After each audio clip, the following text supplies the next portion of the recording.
Hi everybody, Andrew here. Welcome back to the RLD video tutorial series. So in this video I want to talk to you about how the plugin selects hierarchies of objects. So I have a simple tree hierarchy here. It's basically it's like this tree is basically an empty game object with an LOD group attached to it, and then we have each LOD level as a child of this object. Now when I click on this tree, what happens is that the plugin will select the entire hierarchy. Yeah? So in this case it will select fur _04 standalone and all of its children. This is useful especially in this case when you have different LODs.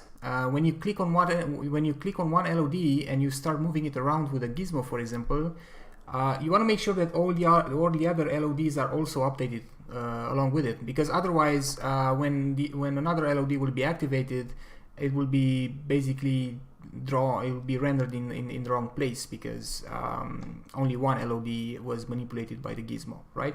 So generally speaking, you want, when you click on an object, on a hierarchical structure like a tree, for example, you usually want to move it around together with all its children.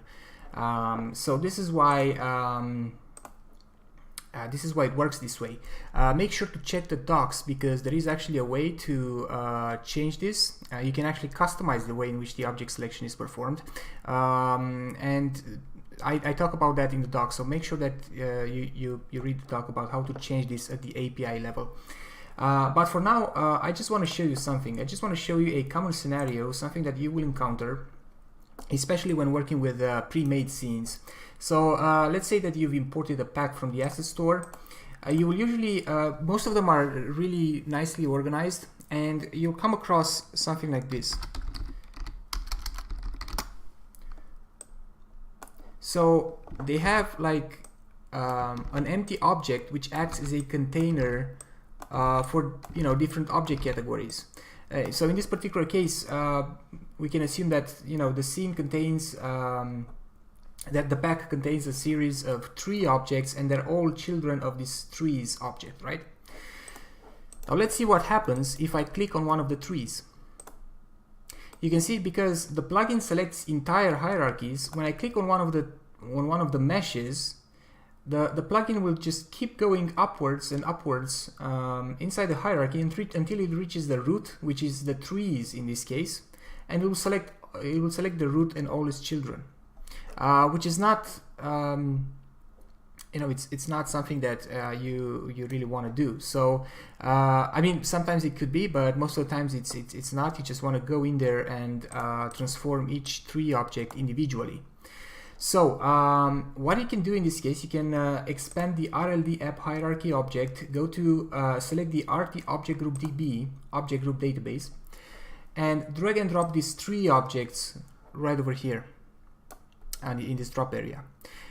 This tells the plugin that this trees object is an object group. Yeah, it tells the plugin that the trees object is basically an object container which is used for scene management purposes, and it should not be selected. And now if I click on one of the trees, you can see that you can actually select each tree individually. Yeah, so this is basically how you handle this sort of situations. Of course, you might sometimes have like nested scenarios like this. For example, let me just duplicate this, attach it as a child to the tree, and okay, how am I gonna, let me just change this a bit. Oh, that's ugly. Okay, yeah, so now you have an object group inside an object group, but this object group has not been marked as an object group, so we need to go again to the RT object group DB and drag and drop this right here. Now we can select these guys too, right? So if you're working with pre-made game levels, you will have to like manually identify these object groups and just drag and drop them right here in order to be able to correctly select the game objects.